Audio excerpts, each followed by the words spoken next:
Yeah, I saw it.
Hey, maybe if we hold well over.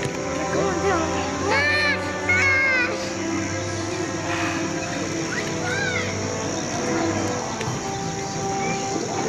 How big the fish is.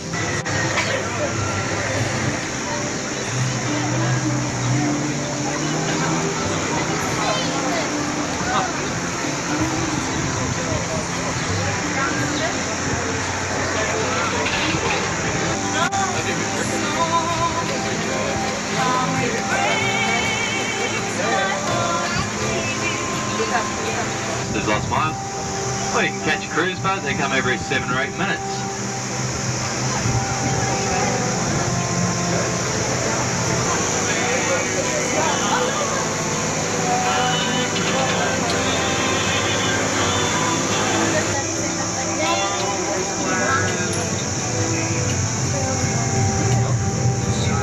The nose, Dad. The nose.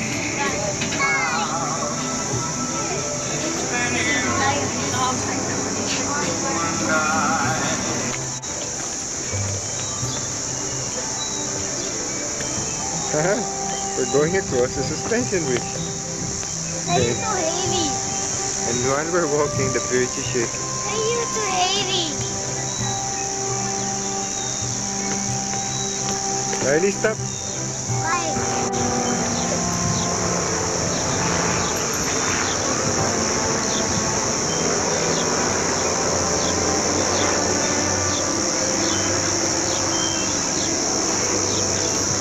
Okay.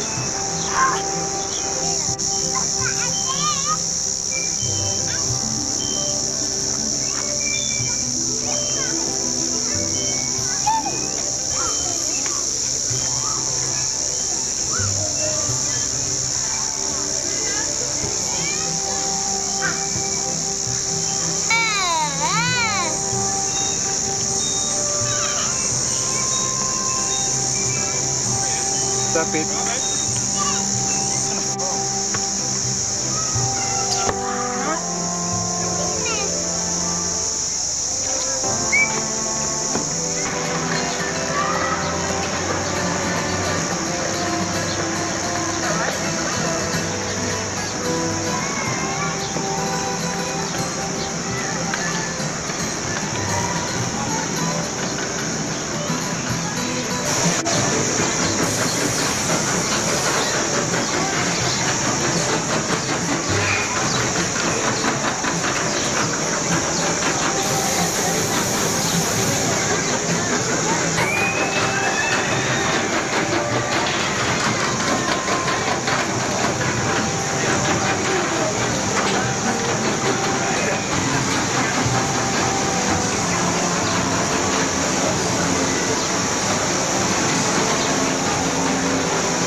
Close.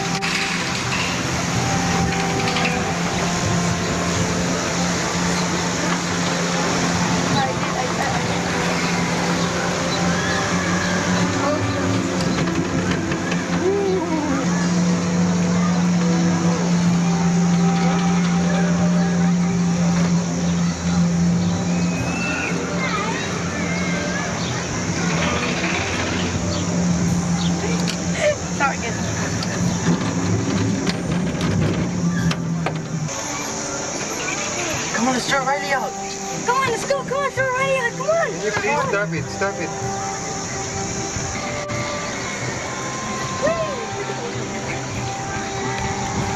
That's a pilot wheel. Get up here.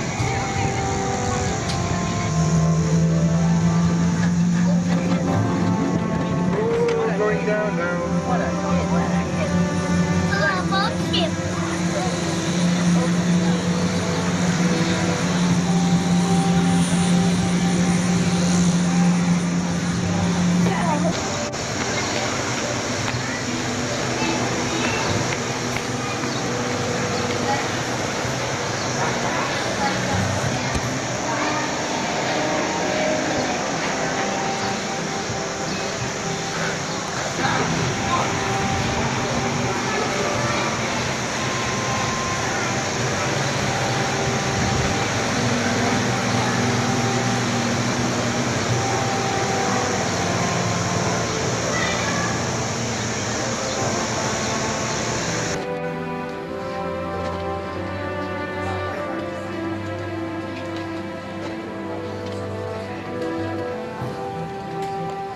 Good afternoon, ladies and gentlemen. Welcome to the SeaWorld Theatre and our new presentation, Shark and Cat. Told of saw-toothed monsters that could tear a person in two with a single strike from their powerful jaws. Chief among the monsters was the shark. But no one had been close enough and lived to tell of the variety and the nature of these most feared killers. And so, centuries of ignorance created the shark's infamous reputation.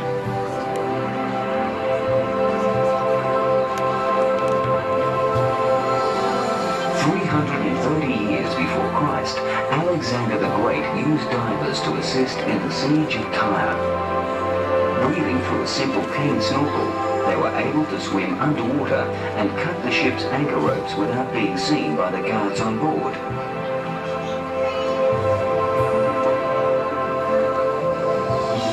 Also greater mobility in the water, but the buoyancy of the bag frequently took the diver up to the surface.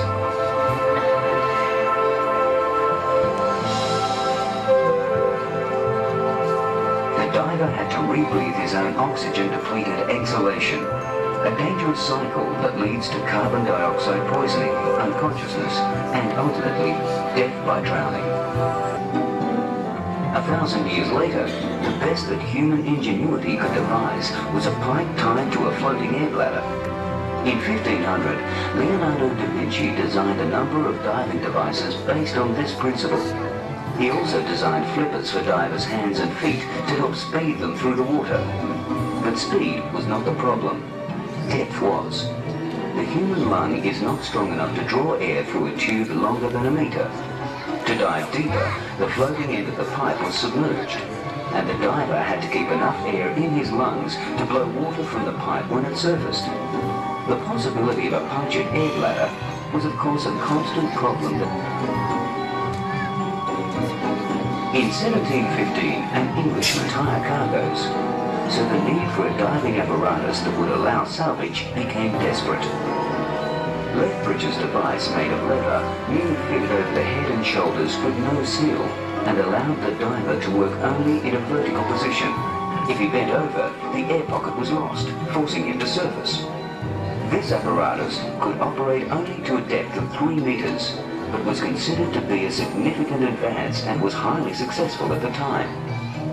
Shipwreck at a greater depth than the divers. Greater pressure in the barrels exerted by the greater depth forced air up into the bell. Halley claimed that he and his companions had spent an hour and a half in the bell. But with depth came the agony of pressure. Halley's bell was revolutionary. But like the previous devices, it failed to go beyond natural physics. It wasn't until 1837 that Seavey successfully modified his original and produced this suit, which totally enclosed the diver. The helmet contained a valve system designed to keep the fresh air moving through it. But like so much of history, confusion and controversy surround the authorship of the helmet. Some historians credit Seavey, while others maintain it was designed with unimpaired vision and infinite air. It was in a suit like this one that Australia's first recorded salvage was undertaken in 1852. The bark Eglinton was wrecked off Rottnest Island, and gold worth £65,000 was recovered from her.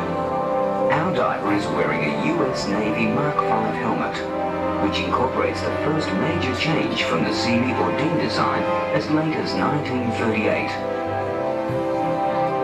Widespread use of Seavey's suit raised the issue of pressure for the first time, and bends, the painful condition caused by rapid changes in pressure, was a new problem on which the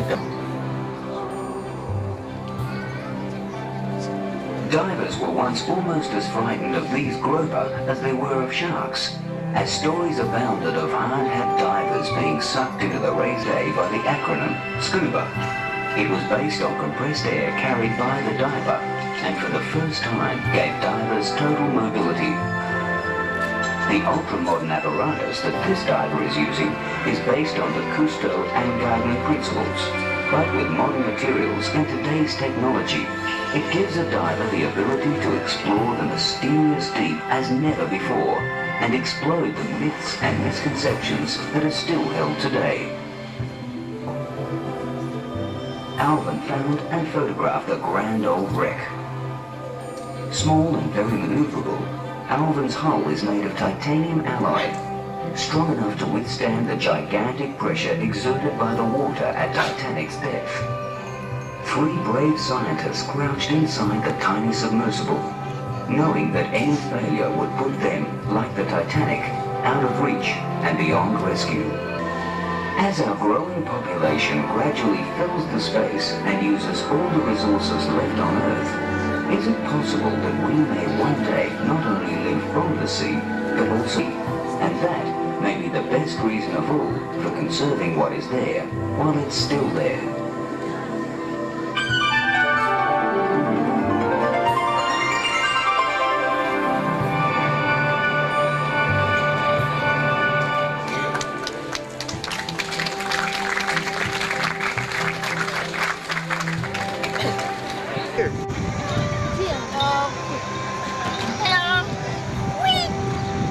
Your cup rolled down. Just careful. They just come with this.